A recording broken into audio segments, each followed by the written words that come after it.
Hey, Light Seekers, welcome back to Jacksville's Tarot. I'm Rashonda and I have a message for you today. I encourage you to find a quiet space where you won't be disturbed for give or take 15 to 20 minutes. Grab a crystal or a stone that truly resonates with you, and as the singing bowl sings, close your eyes and bring your focus to what you can do today to help you continue your life's journey.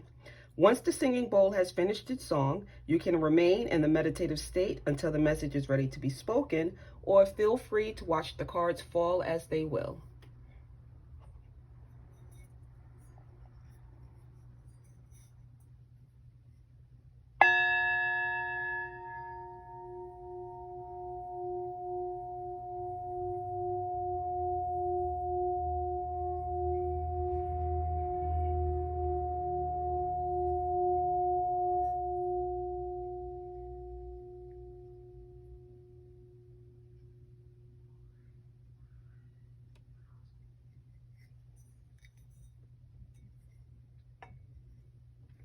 Okay, let me introduce you to the decks that we're going to be using today.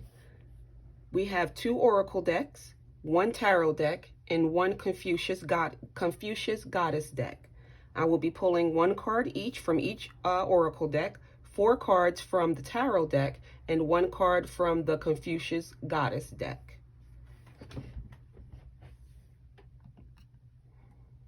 Let's shuffle with intention. What can we do today to help us along our life's journey? That was quick. Looks like 2 wants to come out. So we'll take 2.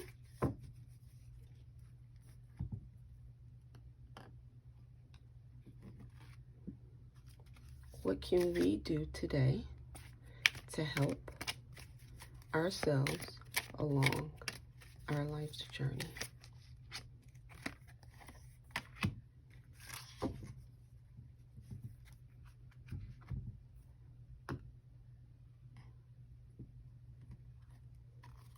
What can we do today to help us along our life's journey? That one almost fell out. What can we do today to help us along our life's journey?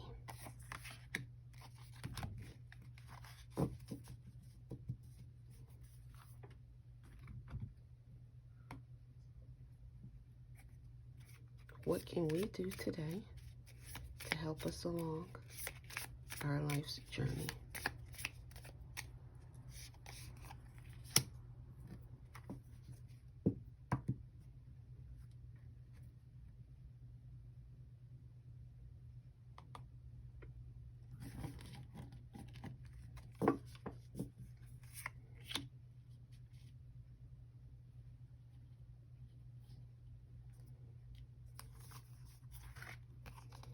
Okay, we have 2 of the Gods and Goddesses Oracle.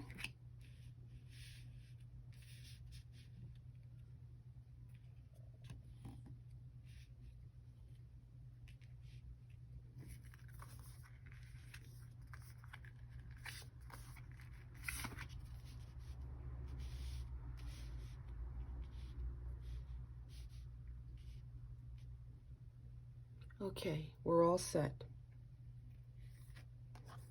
We have King Neptune, sensitivity. We have Nematona, safe space. We have spiritual growth.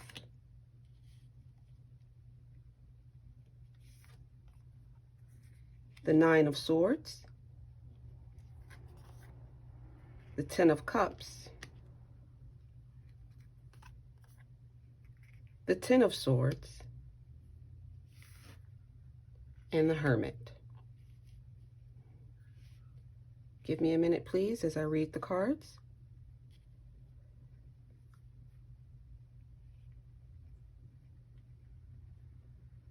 Let's read up on Nematona, safe space.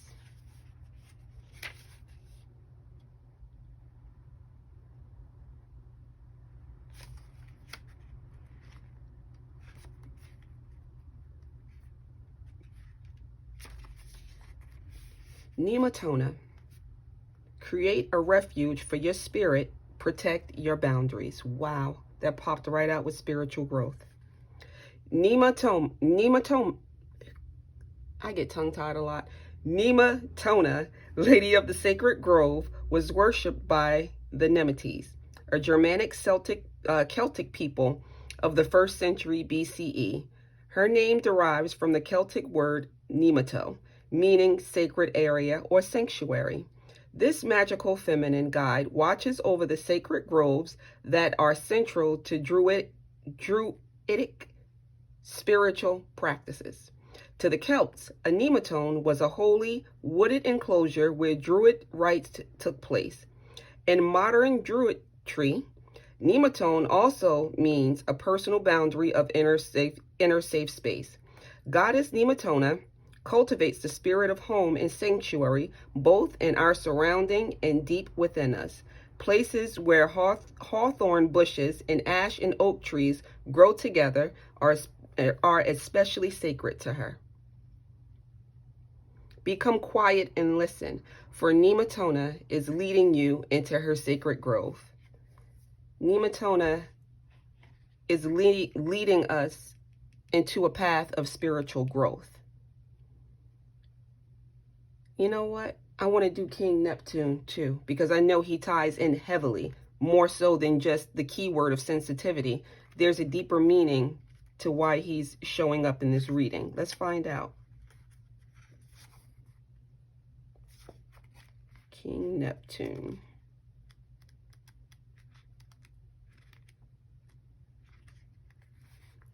King Neptune, you're a highly sensitive soul. Embrace your softness and vulnerability. King Neptune is a guardian of an ancient spiritual world called Lemuria, a light-filled civilization connected to the Indian and Pacific Oceans with a pure, harmonious, and peaceful frequency. Lemurians were psychic sensitives with wide-open heart chakras. The oceans carried intuitive codes that were transmitted through dolphins, whales, and merpeople. Crystal healing was part of daily life. King Neptune was a shapeshifter, a merman who later became Poseidon in ancient Greece. His symbols are the trident, the horse, and the bull. He guides Lemurian lightworkers to fulfill their earthly missions. Drawing this card confirms that you already know. Drawing this card confirms what you already know. You're incredibly sensitive to emotional and psychic energies. Most likely, you've had to numb yourself to the harsh, closed-off consciousness of the modern world, and it doesn't understand or value the way you are. Your Lemurian soul is expert at reading emotions and taking the psychic temperature of any room. You sense every undercurrent, especially what's not being openly expressed. Yes, I knew he tied in heavily here.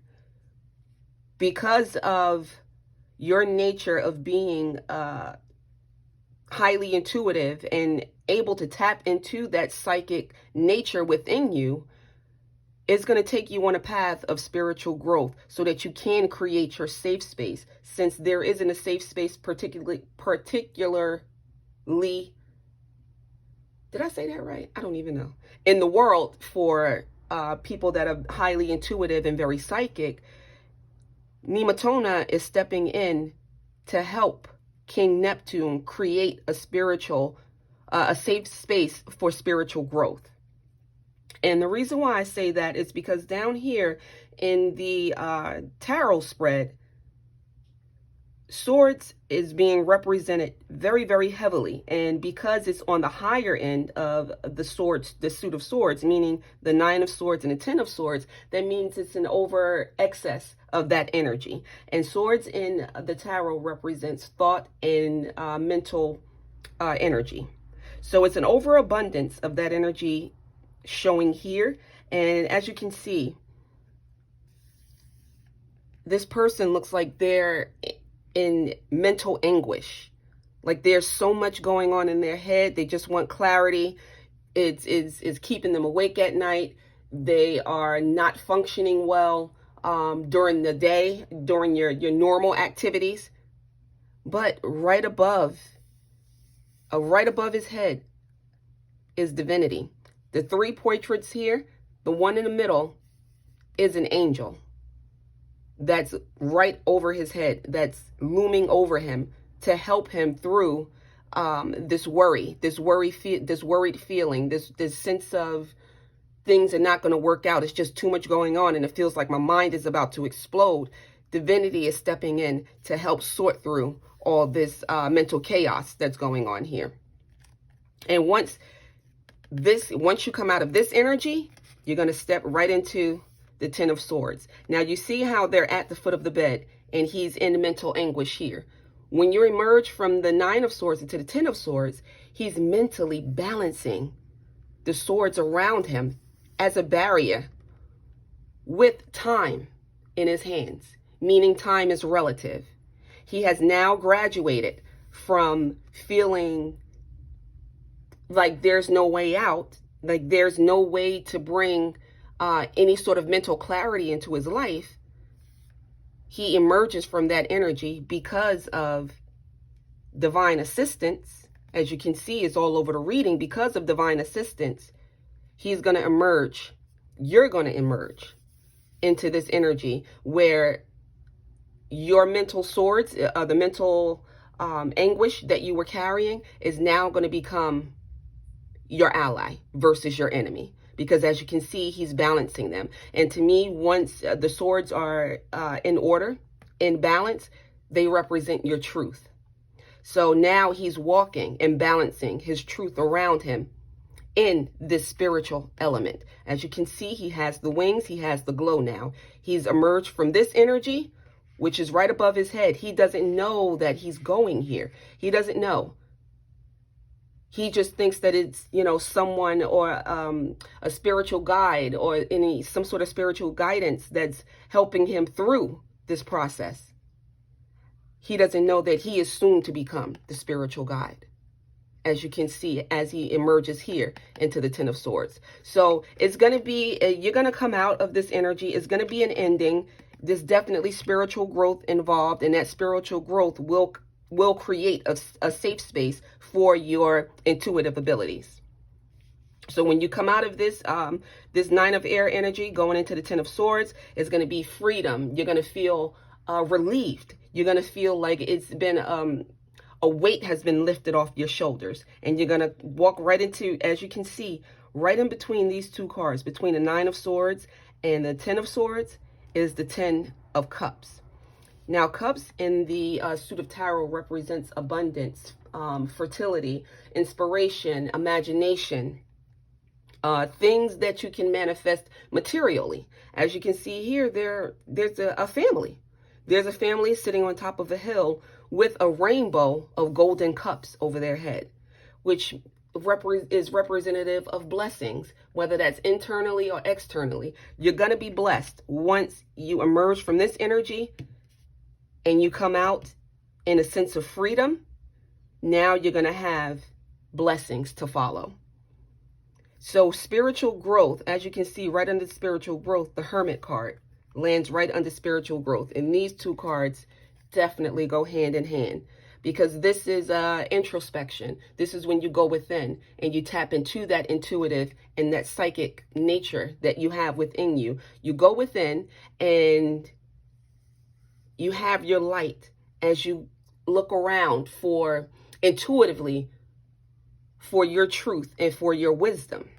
And that's gonna put you on that path of spiritual growth. So once you go inside and you find that intuitive nature that you have sitting within you, or 9 times out of 10, judging by this reading, you already know it's there and you know that you have a psychic ability. Now just go inside and harness it and nurture it so that you can embark on this spiritual growth path and create a safe space for you and your abilities. Let's see what the goddess card says. Gaia, which is Mother Earth. You are blessed by the Greek goddess Gaia, who brings the strength of solidity of being at home, right within your own skin. Don't be afraid of your abilities. If you have if you are very sensitive to energies, you're very sensitive to frequencies, you're very sensitive, and you can feel in your gut and in your heart and in your soul that although it hasn't been said, but you feel it and you know that it is your truth. Don't be afraid of that, because that will put you right at home. And that's where you create your safe space along your path of spiritual growth. Care for yourself and protect and govern your boundaries as best serves you. Safe space. Mother Earth has spoken. That's all I have for you today. When you go out into the world, take with you your truth, your intuition, and your magic. Trust the decisions you make are always in your best interest. Love and light.